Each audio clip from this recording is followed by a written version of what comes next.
سندیکای ڕۆژنامەنووسانی کوردستان راپۆرتی 6 مانگی یەکەمی ئەم ساڵی پێشێلکاریەکان بەرامبەر بە ڕۆژنامەنووسانی بڵاو کردەوە کە بەپێی راپۆرتەکە پێشێلکاریەکان نەک کەمیان نەکردووە بەڵکو زیادیان کردووە و شێواز و مۆدێلەکانیشیان گۆڕاوە.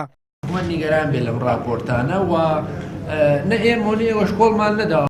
نەزاکەت حەمەد سەعید سکرتێری لێژنەی داکۆچی لە مافی ڕۆژنامەنووسان لە کۆنگرێکی ڕۆژنامەوانیدا ڕایگەیاند لە 6 مانگی یەکەمی ئەم ساڵ 27 حاڵەتی پێشێلکاری بەرامبەر بە ڕۆژنامەنووسان تۆمار کراوە و تیایدا پێشێلکاری لە بەرامبەر 65 ڕۆژنامەنووس کراوە.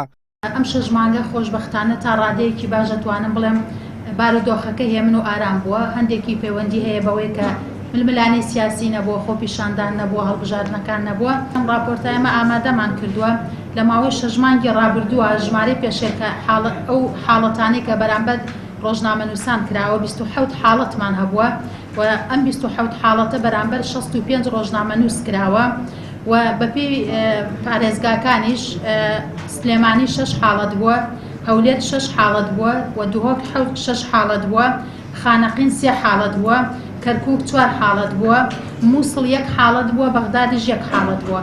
بەهۆی جێبەجێ نەکردنی یاساکانی تایبەت بە ڕۆژنامەنووسان لەلایەن حکوومەتەوە کاری ڕۆژنامەنووسی تا ئێستا نەبووەتە پیشە.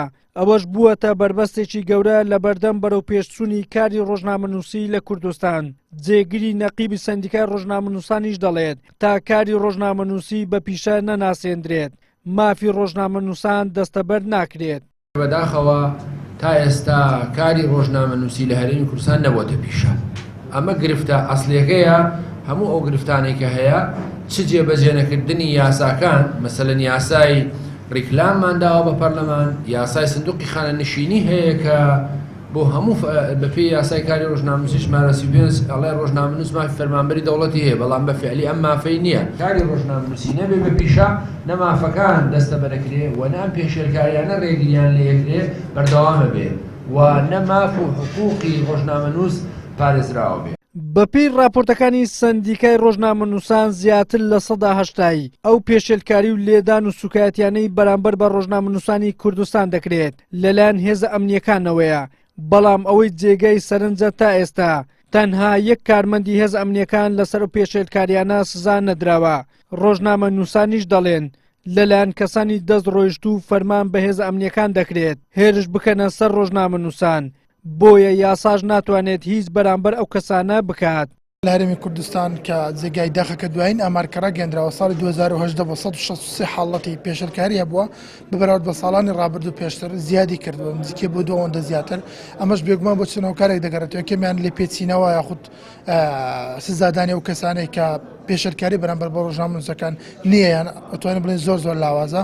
دومیان پاڵپشتێکی ئەمنی بەهێز هەیە بۆ ئەو کەسانێک کە دژی ڕۆژنامەنووسان پێشێلکاری ئەنجامەدەن. سێمیان خودی سیستەمی کوردستان نەبوونی پشتیوانێکی بەهێز یاسایی بۆ ڕۆژنامەنووسان وای کردو پێشێلکاریەکان زیاد بکەن. دیارەکە هەر کاتێک پێشێلکاری بەرامبەر ڕۆژنامەنووسان دەکرێت فەرمانێک هەیە لەسەرەوەی ئەو هێزە ئەمنیانە لە بەرامبەر ئەوەشدا کە هیچ کاردانەوەیەک یاخو هیچ جۆرە سزایەکیان بەسەردا نادرێتین یان بۆچی مەسەن لە ڕۆژنامەنووس دەدەنیان ڕێگری دەکەن هەر دەگەڕێتەوە بۆی کە فەرمانەکە لەسەرەوەی خۆیان هاتووە و ئەوان پاڵپشتی ئەوە دەکەن یان پشتگیری ئەو کەسانە دەکەن کە پێشێلکاریەکەیان کردووە، بۆیە ناتوانرێتن هیچ ڕێکارێکی یاساییان بەرامبەر بگیرێتە بەر. بەپێی راپۆرتی ڕێکخراوە جیهانی و ناوەخۆیەکانی بواری مافی مرۆڤ و ڕۆژنامەگەری ڕەوشی ڕۆژنامەنووسی لە هەرێمی کوردستان بەردەوام بەرەو خراپی دەچێت. ئەوەی جێگەی سەرسوڕمانیشە لە جیاتی کارکردنی لایەنە پەیوەنددارەکان بۆ کەمکردنەوەی ئەو پێشێلکاریانە بەردەوام داهێنان لە شێوازی تازەی پێشێلکاریەکان دەکەن کە ئەمەش بۆ سەروەرنەبوونی یاسا دەگەڕێتەوە.